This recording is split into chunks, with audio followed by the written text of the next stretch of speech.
All right, guys, diet soda versus regular soda. There's a lot of myths and false information about this. And in a world where diet and sugar free and zero is becoming more and more prominent, I think this is something very, very important for us to talk about and information that I think will be very, very helpful for people to know. So, if you've ever had the argument on which one is better, a lot of people out there seem to think that diet soda is actually worse for you than regular soda. And if you ask them why, they'll say just because. Or a lot of them will say the stuff they put in there to make it as sweet as regular soda is actually worse for you. Now, how much of that is actually true? Unfortunately, when we're misinformed about something or we don't know about a certain subject, we instantly just assume that that thing is bad when that might not necessarily be true. So I personally had this happen to me all the time. I like Coke Zero. So you don't know how many times I've been drinking a Coke Zero, and as I'm drinking it, someone will come up to me and say, you know, you might as well be drinking a regular soda. Coke Zero is just as bad for you. And I'll look at them and I'll ask them, why do you think that? I like to know your thought process behind why you think the regular soda is bad for you. And like I said, they'll say, just because. Or they won't really know, but they'll be so set in stone that the diet soda or that the Coke Zero is worse for you than the regular soda. First, we need to know the main difference between these two, okay? And the main difference health-wise that we're gonna be looking at is added sugar. Added sugar. Now, first, we need to know that the leading cause of death in America is heart disease. Now, leading up to that, the leading cause of heart disease in America is obesity. And to add on to that even further, the leading cause of obesity in America is added sugar. That means obesity, heart disease, added sugar kills more people around the world than cancer does, than shooting, and than regular illness does as well.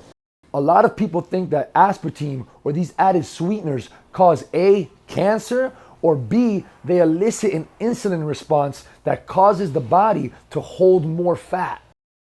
Now, everything I talk about today is going to be evidence-based, okay? I'm not going to talk purely off opinion. I'm going to talk about what the evidence and what the research says. Now, evidence shows that this is false, all right? So, insulin does not respond just because simply something tastes like added sugar, all right? It's the properties of added sugar that make the insulin response. So things like aspartame or sweeteners that do not have the same chemical breakdown as regular sugar are not going to give you an insulin response as regular added sugar would. Now, its association to cancer. Every study that has ever associated aspartame or sweeteners with cancer has been done on rats. And these rats ingest so much diet soda more than a regular human being ever would. Any trial ever done on humans has showed that this is not true.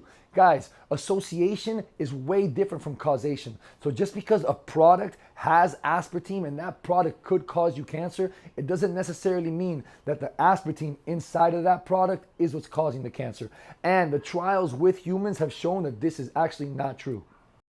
Now, back to what we talked about. Heart disease being the leading cause of death in Americans, caused by obesity, which is in turn caused by added sugar, which is the big difference in these two. So in our Coke bottle, which has added sugar, 65 grams of added sugar, okay? There's 240 calories per bottle. That means if I drank 20 bottles of this, guys, I am ingesting 4,800 calories.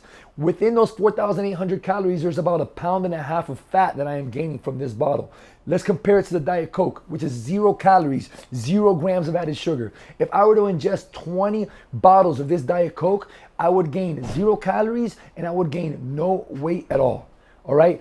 That is what we're looking at when we're drinking these two, when we're comparing these two bottles right here. It is the added sugar. And like we talked about, added sugar is the #1 leading cause of obesity, which is the #1 leading cause of heart disease, which is the #1 leading cause of death in America. So why do people constantly think that diet soda is worse for you than regular soda? I mean, it's just very taboo. It's something that we've talked about for a very long time. It's an assumption that a lot of people, like I mentioned earlier, when you're misinformed about something, you just instantly assume for it to be bad. When we break down what the evidence shows us, it clearly shows that the diet soda is a much better option for you than the regular soda. Now, that is not saying that this is a healthy option, guys. That's not what we're talking about. We're just comparing the two pros and cons. To be healthy, you still need to have a balanced diet and an overall active lifestyle. And there you have it, guys. The evidence points to diet soda being better for you than regular soda. All right. Please like, share, comment, subscribe. Let me know in the comments another video you would like for me to do. I hope this helped you guys out. All right. Head over to GarciaEffectOfficial.com or GarciaEffect.com for all your training, rehab, and nutrition programs. All right. Until next time, #GarciaEffect.